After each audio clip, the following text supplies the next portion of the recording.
നല്ലൊരു ചെറിയൊരു തുണിക്കഷ്ണം കിട്ടിക്കഴിഞ്ഞാൽ നമുക്ക് നല്ലൊരു ഉടുപ്പടിക്കാൻ പറ്റും. എളുപ്പമാർഗ്ഗമായിട്ട് നമുക്കതൊരു ചെറിയ ഇതിൻ്റെ ഉള്ളിൽ അലസ്റ്റിക്ക് വെച്ച് കഴിഞ്ഞിട്ട് പെട്ടെന്ന് തയ്ച്ചെടുക്കാൻ പറ്റും.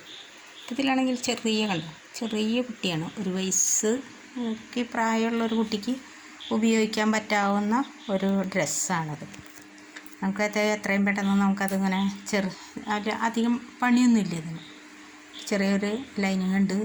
അപ്പോൾ അതിൽ നമുക്കതിങ്ങനെ ചെറിയൊരു പീസ് കൊണ്ട് ചുരിദാറിൻ്റെ മോഡലിൽ നമ്മൾ എടുക്കുകയാണ് ചെയ്യുന്നത്. ചുരിദാറിൻ്റെ മോഡലിൽ മുകളിൽ നിന്ന് തൊട്ടേ നമുക്കിങ്ങനെ എടുക്കണം. എന്നിട്ട് പിന്നെ ഇവിടെ അലസ്റ്റിക്ക് വെച്ച് കഴിയുമ്പോൾ നമുക്കത് അര ടൈറ്റായി കിട്ടി നല്ല ഭംഗിയിൽ നമുക്ക് തയ്ക്കാൻ പറ്റും. 1 വയസ്സ് 1.5 വയസ്സൊക്കെ ആയ കുട്ടിക്കൊക്കെ അത് ഉപയോഗിക്കാനായിട്ട് കഴിയുന്നത്. ചെറിയ കഴുത്തും ചെറിയ ഇതിലായിട്ട് വന്നിട്ട് കഴിഞ്ഞിട്ടുണ്ടെങ്കിൽ നമുക്ക് വലിയ മോഡലൊന്നല്ല എങ്കിലും സിമ്പിളാണ്, പെട്ടെന്ന് അത് തയ്ച്ചെടുക്കാനായിട്ട് കഴിയും. എല്ലാവരും അത് ശ്രദ്ധിച്ച് ഒരു കുട്ടിയുടുപ്പ് തയ്ച്ച് പഠിക്കാൻ നോക്കുക കേട്ടോ. എല്ലാവരും തയ്ക്കുക, അവരവരുടെ വീട്ടിലെ കുട്ടികൾക്കൊക്കെ ഒന്ന് തയ്ച്ച് കൊടുക്കാൻ നോക്കുക കേട്ടോ. ഓക്കെ, നന്നായിട്ട് ചെയ്യുക.